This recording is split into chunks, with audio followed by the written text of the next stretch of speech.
There's a land way up in the North Atlantic, a remote island literally forged in volcanic fire and then carved out by massive glaciers. It's a place that's just full of these incredible contrasts, right?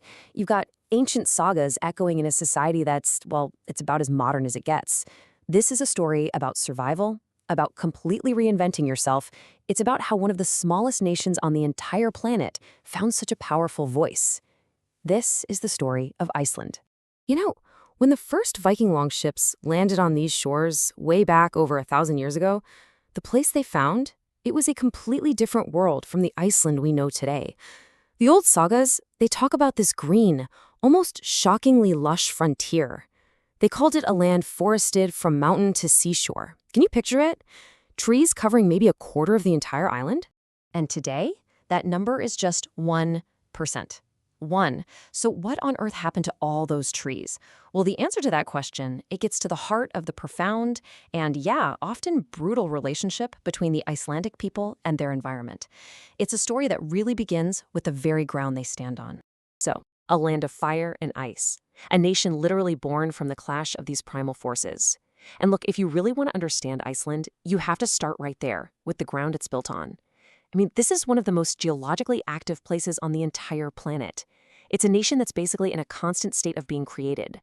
It sounds dramatic, but Iceland is literally being torn apart. See, it sits right on top of the Mid-Atlantic Ridge. That's this massive seam on the Earth's crust, where the North American and Eurasian tectonic plates are slowly pulling away from each other. Now, almost everywhere else on Earth, this is all happening deep under the ocean, where nobody can see it.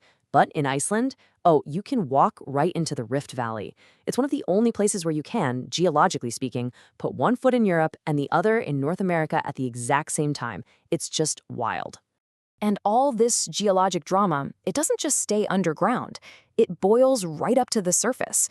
It's what creates that iconic landscape of steaming hot springs, bubbling mud pots, and of course, those incredible erupting geysers. And here's a cool little fact for you. The word geyser itself, that's an Icelandic export. It's a gift to the world named after their very own great geyser. It's just a small example of how this tiny island's influence, well, it often reaches much farther than you'd think. Okay, next up, forged by Vikings and sagas, a culture shaped by isolation and this incredible literature. Because, the land definitely shaped the people. There's no question about that. But the people who arrived here, they brought something truly remarkable with them. A culture that was all about fierce independence, epic literature, and a form of democracy that was, frankly, way ahead of its time. So the story really kicks off back in 874 AD. A guy named Ingolf Arnason shows up. He's the first of many Norse chieftains who were basically running away from powerful kings back home, and they came here for freedom. But get this, within just 60 years, all the best land was already taken. This forced this brand new society to come up with something pretty extraordinary, and that was the Icelandic Commonwealth. It lasted for centuries before Iceland eventually came under Norwegian and then Danish rule. It was a long, long road, but it finally led to a fully independent republic in 1944. And right at the heart of this new Commonwealth was something called the Althing. It was established all the way back in 930 AD, and it wasn't just some casual meeting of chiefs. No, this was a national parliament, a place where people came to make laws and settle arguments, all out in the open air.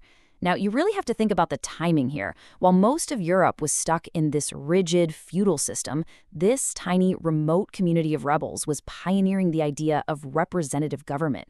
It's absolutely incredible. But this amazing history of innovation, it was forged in the face of just unimaginable hardship. We have to be honest here. For centuries, the story of Iceland was really just a story of survival. Period. I mean, the challenges they faced were just relentless. The Black Death rolled through in the 1400s and wiped out more than half of everyone living there.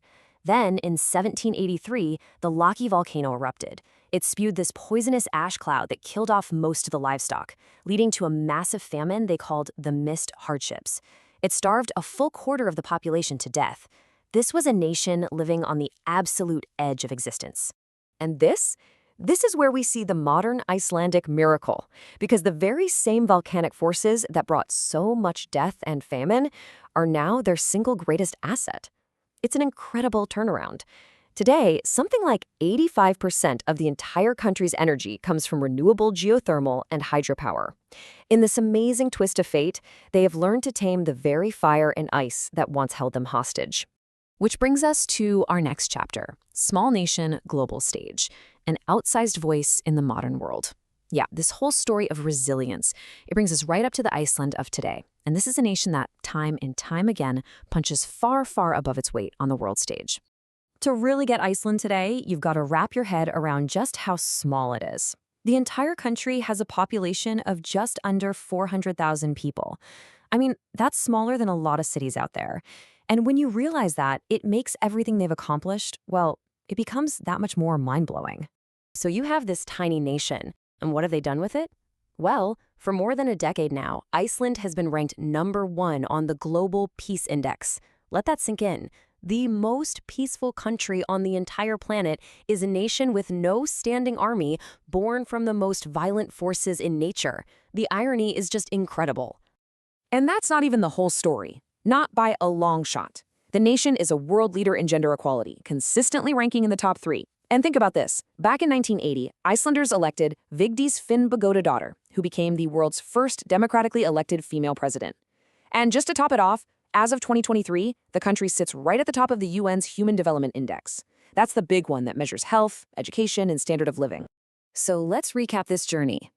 You have a nation forged by volcanoes and settled by Vikings, a people tested by famine and plague. And now they lead the world in peace and human development. It really is an ancient culture that is constantly, right now, writing new chapters to its own unbelievable saga.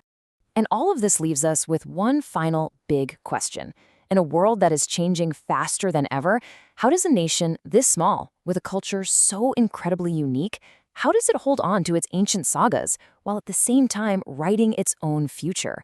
You know, Iceland's answer to that question, that might just be its most important story of all.